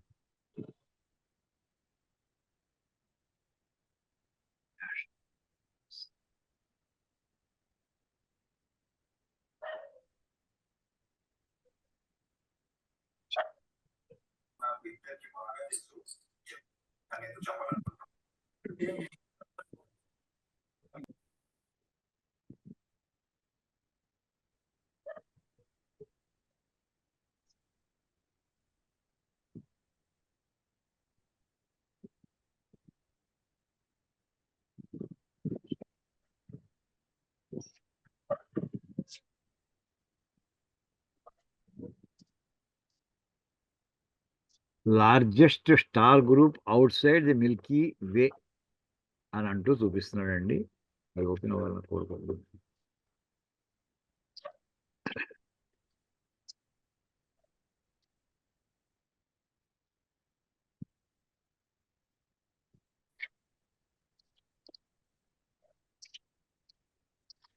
ఇంకా అది యాక్చువల్గా కలర్స్ వస్తాయండి. ఇదండి, ఇది చూడండి ఒకసారి. ఇందులో ఇవన్నీ బ్రహ్మాండ తేజాలండి, బ్రహ్మాండాలు. అందులో ఎక్కడ మన బ్రహ్మాండం ఎక్కడుంది అది వెతుక్కోవాలి. అన్నీ మన బ్రహ్మాండం, మన గెలాక్సీ అంతా కలిపి ఇందులో ఇది ఒకటి అయితే అందులో ఎక్కడో ఒక మూల కనిపించకుండా ఉన్నది జ్యేష్ఠ నక్షత్రం అవుతుందండి. అంత పెద్ద జ్యేష్ఠుడును. ఇంకా ఎంత ఉన్నాయో చూడండి విశ్వంలో. అసలు ఇలాంటి పిక్చర్స్ చూసి నాకు పెద్దతనం కావాలి అనడంలో ఏమిటి పెద్దతనం అంటే అల్టిమేట్లీ అందరికంటే పెద్దవాడు అంటే పరమేశ్వరుడే. నేను పరమేశ్వరుని అవ్వాలి అనేటువంటి ఆధ్యాత్మికంగా అన్వయించుకుంటే, లౌకికంగా అన్వయించుకుంటే ఊళ్ళో అందరూ నన్ను గౌరవించాలి కానీ ఏమిటి మన గౌరవం ఎంత, పెద్ద మనం ఎంత అసలు పరమేశ్వరుని యొక్క లీలతో చూసుకుంటుంటే. సరదాగా ఇవన్నీ కొంచెం చూపిద్దామని జస్ట్ శాంపుల్ కింద పెట్టాను అనుకోండి. చాలా ఉన్నాయి పిక్చర్స్ అన్నీ కూడా. జస్ట్ ఇక్కడికి ఈవేళ ఆపుకుందామండి. అంటే మనకి జ్యేష్ఠ్యంచమే అనే పదంలో ఈవేళ మనం అందరూ కొంతవరకు చూసామండి. ఇంకా చాలా ఉన్నాయి, టైం ఉంటే తర్వాత మళ్ళీ కొన్ని చూద్దామండి. ఇక్కడికి ఆపుకుందాం. ఓం కాయేన వాచా మనసేంద్రియైర్వా బుద్ధ్యాత్మనా వా ప్రకృతి స్వభావాత్ కరోమి యద్యత్ సకలం పరస్మై నారాయణాయేతి సమర్పయామి. హరి ఓం తత్సద్. బ్రహ్మార్పణమస్తు. శ్రీ సీతారామార్పణమస్తు. ఓం తత్సద్. అయ్యా ఇది స్వామి. గురువు గారు దిగితే లోతు తెలియదని ఎక్కడికి వెళ్తున్నాం, ఎక్కడ రోజు నమ్మకం చమకాల్లో గాని మీరు చెప్పాడ ముక్తా విద్రహం దాంట్లో కానీ ఏంటి ఇదే మనం ఇదే చదువుతున్నామా ఉత్తరే రూపం అయినట్టుగాను అనిపిస్తుంది గురువు గారు. నిజంగా మీరు కారణజన్మలు మీ ద్వారా మేము కూడా ఇదైపోయినాం అంతే. మా అంతకి జ్ఞానబోధ అవుతుంది ఇప్పుడు. నేను చదివే మంత్రాలకు అర్థం చూస్తూ ఉంటే తల తిరిగిపోతుంది అదే. అంటే ఆ మాట మనం పట్టించుకోలేదు, మనం చదివేసాం, నోట్లోంచి ఉచ్చారణ వెళ్ళిపోయింది, జీవితం అంతా వెళ్ళిపోయింది, జీవితంతో ఆ మాటలు వెళ్ళిపోయాయి కానీ అర్థంలోకి ఎప్పుడూ దిగలేదండి. దిగలేదు మనం. అంటే దాని అర్థాలు తెలియటానికి కూడా మనకి సంస్కృతం అంటే వచ్చిన వాళ్ళు తక్కువ. దాన్ని మధ్యకాలం నెగ్లెక్ట్ చేశాం గురువు గారు. ఎస్పెషల్ గా ఈ బ్రిటిష్ పరిపాలన వచ్చినప్పుడు మనకి ఈ శాస్త్రాలు చదువు మానేసి అంతే వాళ్ళు చెప్పే ఉద్యోగాలు వాళ్ళ దగ్గర డబ్బు కోసం వెళ్ళిపోయాము, మరి ఏమిటని అర్థం కాదు. కానీ మా చిన్నప్పుడు మా నాన్నగారు వీడే సమాజంగా చదవట్లేదయ్యా లక్ష్మణ, వీడేది శ్రద్ధ పట్టట్లేదు అంటే, నేనేం చేస్తానమ్మా తీసిన వాడు ఏదో వెదపాస పడేస్తాను, వాడు బతికి అడుగుతాడు అని ఎవరైనా. వీడు ఎక్కడ ఏడుతాడో మా పెద్దలు గారి చదువు అని చెప్పించి మార్కులు చెప్పి దాంతో ఉద్యోగం వచ్చాం రిటైర్ అవ్వనుకుంటే చెప్తున్నాను నేను. అంటే అప్పుడు మనకి ఈ ఇది లేదు. ఇంత మన వేద నాలెడ్జి అంటే ఎంతసేపు కూడా ఏదో 4 పూజలు చేసుకోవచ్చు, పొరవ చేసుకోవచ్చు, బతకచ్చు.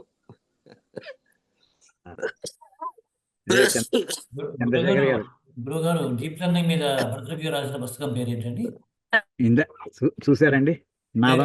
డీప్ లెర్నింగ్ మీద ఆయన రాసిన పుస్తకం పేరు ఏంటండి? ఏదండి భర్తృకి రాసిన పుస్తకం పేరు డీప్ లెర్నింగ్ మీద. నాకు వినిపిస్తుంది. డీప్ లెర్నింగ్ మీద భర్తృకి రాసిన పుస్తకం వాక్యపదీయం కాదండి, వాక్యపది పుస్తకం చూపిస్తాను, ఒక్క నిమిషం. వాక్యపదీయం ఇక్కడే ఉంది, చూపిస్తానండి. ఇదే అండి వాక్యపదీయం. చాలా బాగుంది. అది ఇంక 2వ వాల్యూమ్ కూడా ఉందండి. ఇది 2 మన వాల్యూమ్. ఆర్టిఫిషియల్ ఇంటెలిజెన్స్ కి మూలం ఇది, సోర్స్ ఇదండి. సోర్స్ ఇది, మూలం, సోర్స్ ధాతు అనమాట ఇది. ఏమండి దీని మీద మన న్యాయం అని న్యాయశాస్త్రం ఉందండి. మన శాస్త్ర చర్చ చేసేప్పుడు అక్కడ దీన్ని ఉపయోగించుకుంటూ వాళ్ళు ఇప్పుడు శాస్త్ర చర్చలో మనం ఎప్పుడు పాల్గొలేదండి, వినం మనం అసలు. అది అదో కథ ఉండదు. రామాయణం ఇక్కడ బ్రహ్మతత్వం గురించి వాడు సంస్కృతంలో మాట్లాడుతూ ఉంటారు. అది తెలుగులో మాట్లాడితేనే మనకు అర్థం అవుతుంది. ఇంకా సంస్కృతం వాడు చర్చిస్తుంటే మనకి ఎక్కడ మన సబ్జెక్ట్ కాదే మనం వెళ్ళిపోతామండి. ఇక శంకర మఠాలను అప్పుడప్పుడు ఏడాదికి ఒకసారి శృంగేరి వారు ఇటువంటి సభలు పెట్టిస్తూ ఉంటారండి, ఈ శాస్త్రం చర్చ చేయండి అని. దాని పేరు సపరికర అద్వైత సభలు అంటారండి. సపరికర, ఆ పేరే వినలేదు మాకు చాలా మంది. సపరికర అద్వైత సభలు. పరికరం అంటే శాస్త్రం అని అర్థం అండి. పరికర ఇవన్నీ శాస్త్రాన్ని కూడా టూల్స్ అని. ఈ టూల్స్ ద్వారా నువ్వు అసలు విషయాన్ని అర్థం చేసి బ్రహ్మవాక్యాన్ని అర్థం చేసుకో అని చెప్పడం. అద్వైత అర్థం అవ్వాలంటే ఈ పరికరాలని రెడీగా ఉండాలని. అక్కడ ఈ శాస్త్రంలో ఈ టాపిక్స్ మీద వీళ్ళు వేదాంత భాగంగా దీన్ని చర్చిస్తూ ఉంటారండి. కానీ దీన్ని తీసుకుని ఒకతను 1985లో సుమారుగా ఒక ఫారినర్ ఆర్టిఫిషియల్ ఇంటెలిజెన్స్ మీద ఆర్టికల్ రాశాడండి 85లో. ఆ ఆర్టికల్ నాకు లభించింది. అతను వాడిందంతా కూడా అసలు ఈ పుస్తకంలో విషయాన్ని తీసుకుని అతను చేశాడండి. ఆశ్చర్యం. అది అతను సంస్కృత కొటేషన్స్ ఇచ్చాడు. అతను సొంతం అని చెప్పలేదు. అమెరికాలో ఉన్నటువంటి ఎవరో సంస్కృతం అప్పటి చదువుకున్నటువంటి వాళ్ళు ఎవరో దొరికితే ఆయన గురువుగా పెట్టుకుని నేర్చుకుని ఆర్టికల్ రాసాడండి అతను. ఆ ఆర్టికల్ నేను మీకు పోస్ట్ చేస్తానండి, ఎక్కడ ఉండాలి నా దగ్గర, అది నేను పోస్ట్ చేస్తాను. అది అంటే ఇటువంటి మనకి మన రూట్స్ని చూపిస్తూ ఉంటాయి. అంటే ఈవేళ ఏదో పాతది మనకి దేనికి లౌకికానికి పని చేయదు అని కొంతమంది మనం నిందిస్తూ ఉంటారే, కాదు. దాని ఆధారంగా ఎలా మనకి ఎంతో దాన్ని కొంచెం ఆ ట్విస్ట్ ఇచ్చుకుని దాన్ని ఈవేళ అప్లై చేసుకోవాలి అంతే. అప్లై చేసుకోవడం ఉంటుంది తెలియదు. ఆర్టికల్ కూడా నేను ఎక్కడ వెతికి నేను పోస్ట్ చేస్తానండి, చక్కటి ఆర్టికల్ అది. దాని మీద నేనేం చేశానంటే 2000లో నేను పిహెచ్డీ చేసేప్పుడు నా థీసిస్లో ఇది ఒక చాప్టర్ కింద రాశానండి. అంటే ఆర్టిఫిషియల్ ఇంటెలిజెన్స్ ఇన్ వేదాస్ అంటే అంటే శాస్త్రంలో అని అర్థం నా ఉద్దేశం. చాప్టర్ అంతా రాశానండి. ఆ పుస్తకం అది కూడా ఉంది ఆర్టికల్. అంటే ఇవి కాన్సెప్ట్స్ మనకి కొత్త కాదు, కానీ అప్లికేషన్ ఎలా మోడర్న్ టెక్నాలజీకి అన్వయం చేసుకోవడం మనం వెనకబడ్డాం, అందులో అనుమానం లేదు. మన వాళ్ళు అందరూ కూడా ఇప్పుడు మోడర్న్ దానిలో మన పుస్తకాలు ఎవరు చదవటం లేదు. చదివిన వాళ్ళకి మోడర్న్ టెక్నాలజీతో థరో నాలెడ్జ్ లేకపోవడం, దూరం అయిపోయాయి. 2 విడిపోయాయి. హార్డ్వేర్ సాఫ్ట్వేర్ అయిపోయినట్టు అయిపోయింది. నాలెడ్జ్ వేరు ఇంకా దూరంగా వెళ్ళిపోయింది. అందుచేత మనం చేయలేకపోయాం. నేను పంపిస్తాను, ఆర్టికల్ కూడా పంపిస్తాను తప్పకుండా. అలాగే నేను రాసింది కూడా నేను జస్ట్ పోస్ట్ చేస్తాను. వాళ్ళ ఆయు జర ఈ రెండింటిని సమన్వయం చేస్తూ శతమానం భవతి మనందరికీ తెలుసున్నదే, కానీ ఏమీ తెలియదని విషయం వాళ్ళు అర్థమైంది. శతమానం భవతిలో ఉన్నటువంటి కోరిక ఏమిటో, శతమానం భవతిలో ఉన్నటువంటి మనకి ఆపాదన ఏమిటో మనం పరమేశ్వరుని ఏ విధంగా అభ్యర్థిస్తున్నాం ఇవాళ తెలిసింది మొట్టమొదటిసారి. అంతవరకు ఏదో మామూలుగా చదివిస్తున్నాం, అర్థమైనట్టు ఉందేమో ఉందేమో అది కూడా చెప్పలేం. ఇంకా జాగ్రత్త. తర్వాత ఇవాళ చెప్పారు చూసారా, నా సుఖానికి నాకు సుఖం అంతా కావాలి, కానీ నా సుఖాన్ని ఎవరు దోచుకోకుండా నాకు నువ్వు రక్షణ కల్పించాలి. అంటే నువ్వే రక్షించు, అన్ని నువ్వే చేయి, అంతే. మొత్తం ఆయన మీద పెట్టేసామండి. అంటే ఇంగ్లీష్ లో కాన్సెప్ట్ ఉంది, హూ క్యారీస్ ద మంకీ అని.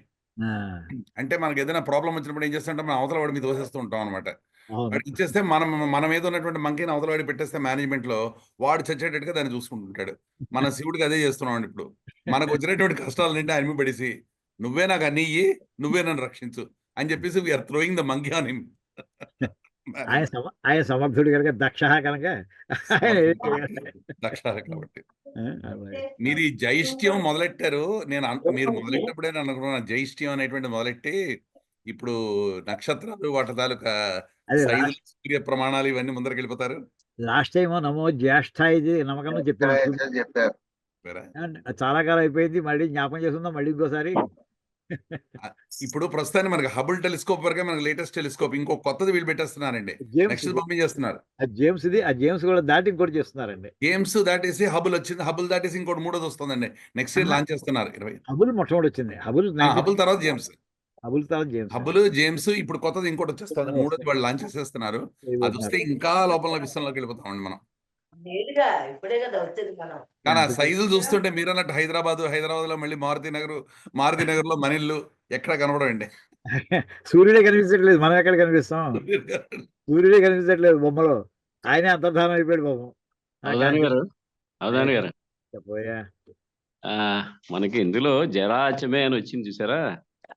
దానికి ఒక అర్థం ఇదివరకు ఒక చోట నాకు స్ఫురించింది ఏంటంటే, మనకి బాల్య, యవ్వన, కౌమార, వృద్ధాప్య, జరామరణాలు అంటారు. అవన్నీ స్థితులు అనమాట. ఆ స్థితుల ప్రకారం అదొక లైను. వాడు ఇంకా అక్కడ జర అనేది, జరామరణం అన్న చోట జరం అంటే జర అన్నదానికి కృషించడం అనే అర్థం చెప్పారు ఒక చోట. కృషించి మరణించడం వేరు, బాగా పచ్చిగా యవనంగా మరణించినప్పుడు వేరు. ఏంటంటే ఈ ప్రాణం ఈ దేహాన్ని వదిలేటప్పుట చూసారా, ఉర్వారుకమే బంధనా మృత్యోర్ముక్షీయమామృతాత్ అని ఆ గుమ్మడికాయ బాగా పండు ముసలు వచ్చారంటాం. పండు బాగా పండిపోయిన తర్వాత అదంతా అది జాగ్రత్తగా వదిలేస్తుంది. అదే పచ్చిగా ఉన్నటువంటి గుమ్మడికాయని ఎంత కత్తి పెట్టి బాగా రాస్తే గాని, బాగా కోస్తే గాని ఇది బయటపడదు. అలాగా ఈ ప్రాసెస్ కంటిన్యూ అయ్యి ఆ శరీరంలో కూడా ఆ మరణానికి అనుగుణంగా తయారవడం కూడా కృషించడం అన్నారు. అంటే అంత సులభంగా ప్రాణం పోవడానికి అవకాశం అవుతుంది.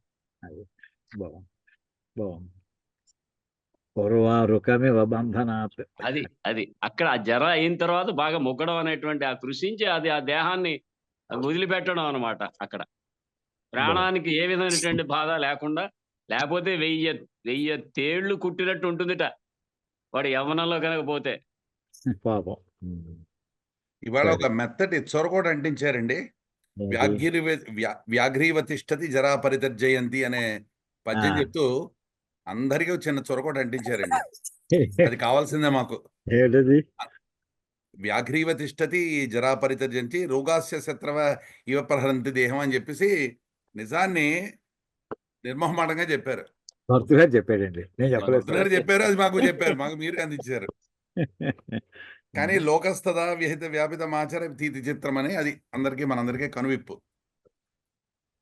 అంటే గురువు గారు ఉత్తరం రాసిన వాళ్ళకంటే పట్టుకొచ్చేవాళ్ళు ఎక్కువ తిరుగుతూ ఉంటాం కదా మనం. ఏంటో ఎప్పుడు ఎవరైనా పట్టుకొస్తుంటామని. మాకు ఆఫీస్ వీరాస్థానంలో మద్దూరు ఉండేవాడు. వాడు ఎక్కడ మా టెలిఫోన్ ఇచ్చి వచ్చాడంటే అందరూ ఏంటి ఎందుకు వచ్చాడు ఇప్పుడు ఎవరికి ఏదో శివకం పట్టుకొచ్చి ఉంటాడు అనుకునే వాళ్ళం. టెలిగ్రామ్ వస్తే పూర్వం 40-50 ఏళ్ల క్రితం అలాగే ఉండేదండి. 20 ఏళ్ళ కదా సార్, 20 ఏళ్ళ దాకా అట్టగా ఉండేది. ఎస్టీడీపీలు ఎక్కువ వచ్చిన తర్వాత టెలిగ్రామ్ చెప్పంటే తగ్గిపోయింది. అది వచ్చేసిన తర్వాత అలాగా ఫోన్ వస్తే కూడా ఏటో ఫోన్ వచ్చింటే ఎందుకు చేశారు ఏటో అనుకునే వాళ్ళం. గురుగారు మీ పోస్టింగ్స్ అనేది వేరే వాళ్ళకి కూడా పోస్ట్ చేయమా మేము? అంటే బాగుంది. ఇప్పుడు మీరు పోస్టింగ్స్ పెడుతూ ఉంటారు. ఇప్పుడు వాళ్ళు లలిత పెట్టారు, అది పంపించండి, ఎవరికైనా పంపించుకోవచ్చు, మీరు ఎవరికైనా పంపించుకోవచ్చు. అదే అంటే ఏదో బాగుంది అనిపించేది పంపిద్దాం ఏదో గ్రూప్స్ లో అని చెప్పి అనిపించింది. మీకు తెలుసు, మీ సర్కిల్స్ మీరు ఎవరికైనా కమ్యూనికేట్ చేసుకోవచ్చు. Knowledge is to be shareable కదా, ఓపెన్, అది ఏం పర్వాలేదు.